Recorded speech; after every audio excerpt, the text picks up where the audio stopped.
yang konon menurut cerita tutur masyarakat ada semacam pertapa menjaga sosok ular naga raksasa bertapah membantu di lokasi ini. Coba batu di sini itu salah satu simbol yang sangat misterius ya. Sebuah jejak batu bulat atau dolmen raksasa yang miring. Kemungkinan pada masa lalu ada semacam longsoran-longsoran kecil. Yang konon di atas batu ini sebagai petunjuk ada semacam struktur punden berundak-undak dan semacam situs prasejarah pada masa lalu. Coba kita teliti. Loh, naik lah kan ya? Iya, jadi kita naik di atas gunung. Ada semacam batu mangap di sini ya. Nah, ini batu mangap yang kalau musim hujan biasanya air hujan. Nah, seakan-akan batu ini hidup gitu loh. Jadi kita mendaki bukit dan di sini ada semacam yang tertutup ada semacam struktur punden berundak-undak. Nah, ini. Jadi batu-batu di sini serius ya. Dan kita ada beberapa jejak yang aneh di sini juga ada beberapa struktur batu aneh. Dan di sini juga ada batu-batunya yang sangat aneh. Nah, coba kita sampai ke sini ya. Sebagai petunjuk, kalau di sini memang pernah ada semacam situs yang pernah dijadikan sebagai situs oleh masyarakat. Nah, di sini kayak semacam ada makam kuno ya. Ada semacam seperti nisan kuno di dekat batu raksasa. Nah, ini juga ada tanda-tanda semacam tanaman andong merah. Artinya memang dahulu di sini ini pernah dijadikan sebuah situs religi yang sampai saat ini juga masih dikeramatkan oleh warga. Konon katanya warga juga sering melihat penampakan ular raksasa.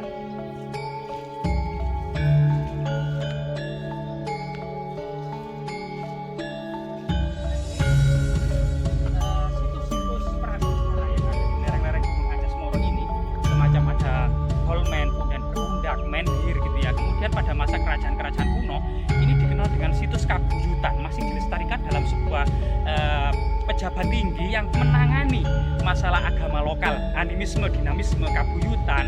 Ini dikenal dengan Menteri Gerhaji, termasuk Karsia. Ini dibedakan dengan penganut Buddha Mahayana yang di bawah pejabat tinggi Dharmadaksa Kasogatan maupun penganut Hindu Siwa yang terbesar itu ya di masa kerajaan Majapahit yang di bawah naungan Dharmadaksa Kasaiwan. Nah, situs-situs kabuyutan seperti ini memang tidak nampak jejak-jejak batu, candi, tidak nampak linggayoni maupun panteon-panteon agama Buddha. Yang nampak adalah struktur punden berundak-undak. Coba kita hampir saja kita sampai puncak ya.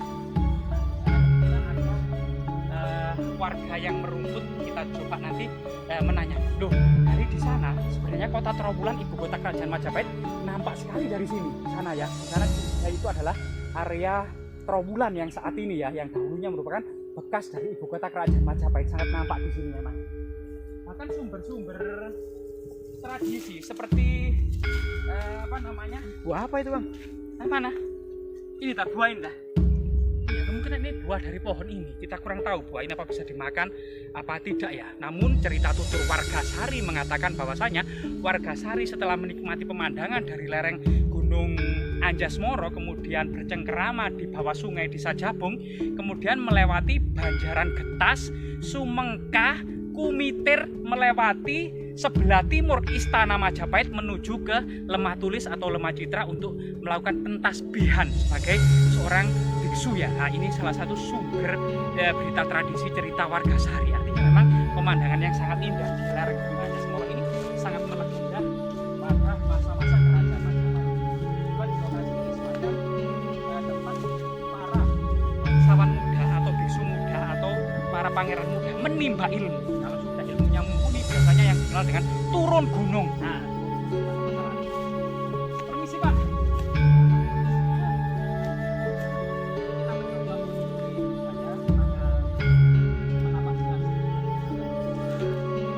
kita Pak ya, dengan Pak siapa Pak? Pak Darman Pak ya. Jadi kita bersama Pak Darman di sana nggak sih? Oh, dusun Bentreng, desa Lembat, Kecamatan Gondang, Kabupaten Mojokerto, Jawa Timur. Ini memang di lereng Gunung Anjas-Moro yang juga dikenal dengan pelarian Cengkong, pelarian tentara Mongol, Meijin, Arya Kamandanu, lebih banyak ya. Cerita legenda masyarakat termasuk juga memang tempat penggorengan bangsawan muda maupun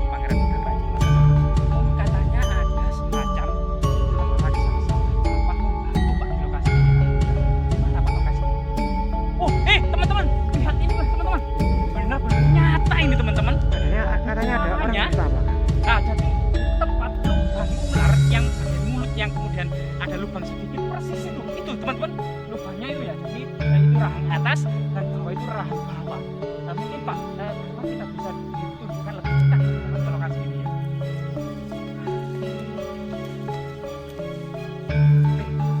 Ada sesuatu yang mencurigakan Pak. Ya, Mas. Ada sosok bertapa gitu loh, yang tubuhnya sangat kering. Ini Pak, apa ini Pak ya? Oh, yang menunggu. Pak, kita takut Pak, kita takut Pak. Kita sini Pak, itu apa Pak? Bertapa.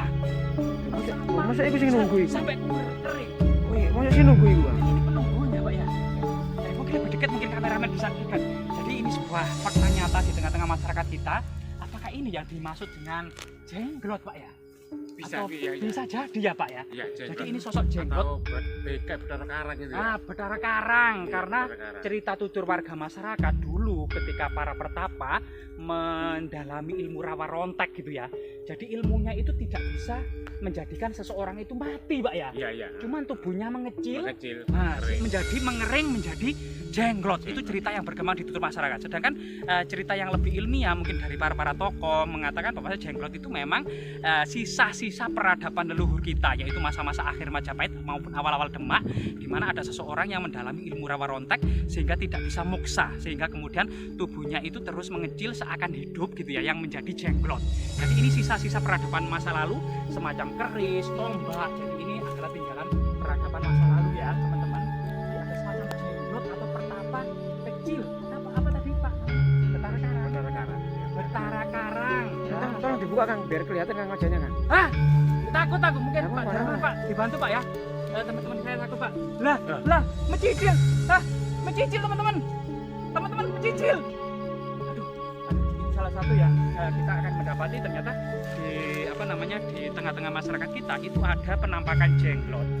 Namun memang bagi para peneliti di bidang jenglot itu 80% jenglot itu dikatakan palsu karena tidak mengandung struktur jaringan sebagaimana manusia.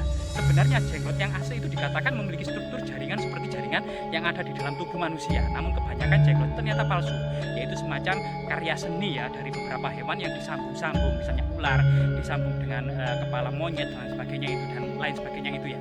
Namun yang kita dapati itu entah palsu entah nyata kita juga sulit. Namun di dekat dari pertapa jenglot kita akan mendapati batu ular. Nah ini Pak ya.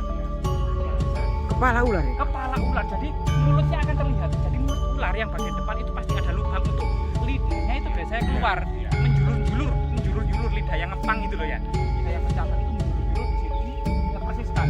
Dan ke arah sana memang seperti mata ular naga, lebih mirip kepala bajul sebenarnya atau buaya sebenarnya. Tapi mungkin ini memang salah satu pemujaan prasejarah yang tidak bisa dipungkiri. Ada semacam batu alam yang menyerupai sosok-sosok hewan mitologi di masa prasejarah gitu ya, seperti ular naga, lambang kesuburan, lambang dunia bawah gitu ya, yang memang itu identik dengan pemujaan masa prasejarah ketika masyarakat sudah menetap dalam suatu lokasi, membentuk desa, menggarap lahan pertanian secara irigasi, tidak lagi nomaden atau berpindah-pindah ya, membakar hutan kemudian berpindah membakar hutan, tapi masyarakat neolitik megalitik sudah mulai menetap membentuk desa.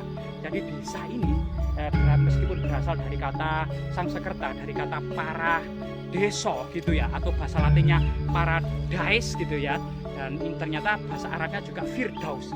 Jadi firdaus, paradise atau paradeca itu memiliki makna yang sama, yaitu surga atau taman surga yang indah. Jadi desa pada waktu itu memang seperti taman yang surga. Awalnya adalah di bawah naungan pohon besar raksasa. Di situ tempat para perempuan memasak, memelihara anak-anak, sedangkan para laki berburu dan menggarap sawah. Nah, ini kemudian menjadi cikal bakal terbentuknya organisasi desa ya, desa atau rama. Nah, ini masyarakat sampai saat ini Pak Darmanya di daerah sini, apakah juga menjadikan lokasi ini sebagai lokasi yang wingit, keramat atau disakralkan gitu Pak Darma? Ya kalau yang ya khususnya ini lokasi ini sekitar ini sakral warga. Ya. Masih dikeramatkan ya? Dikeramatkan. Masih dikeramat, disakralkan. Banyak orang yang datang kemari ya. Nah, jadi ini sebuah tradisi yang berkesinambungan, semacam tradisi prasejarah neolitik megalitik, terus dilestarikan pada masa kerajaan Hindu Buddha, terus dilestarikan di masa Islam hingga masa saat ini sebagai bagian dari leluhur desa, bagian dari kemudian asal usul terbentuknya desa. Ini sesuatu yang sangat penting karena kita generasi muda itu sebenarnya memiliki kewajiban untuk melestarikan sejarah-sejarah desa, karena dengan mempelajari sejarahnya kita itu bisa mengingat masa lalu kita. Orang orang yang tidak pernah belajar sejarah itu seperti orang yang hilang ingatan atau anak puput yang tidak pernah tahu masa lalunya ya. Jadi belajar sejarah itu sangat penting buat Arman ya. Jadi luar biasa sekali. Jadi keberadaan dan masyarakat kita antara tradisi-tradisi prasejarah, sebuah proses kesinambungan, yaitu proses berjalannya dan tumbuh berkembangnya sebuah peradaban kita ini. Karena leluhur kita berhasil mengarungi kehidupan di masa lalu, maka kita itu menjadi tetap ada dan lestari. Dan sangat mustahil kalau kemudian leluhur kita itu berperang, bertikai, mati, hancur, dimakan binatang buas, dan kemudian musnah. Tentu kita tidak ada.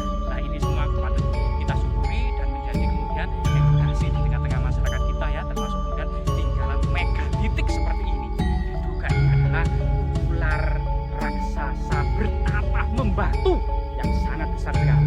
Luar biasa. Terima kasih Pak Sunan atas waktu dan kesempatannya. Semoga bermanfaat. Jas merah.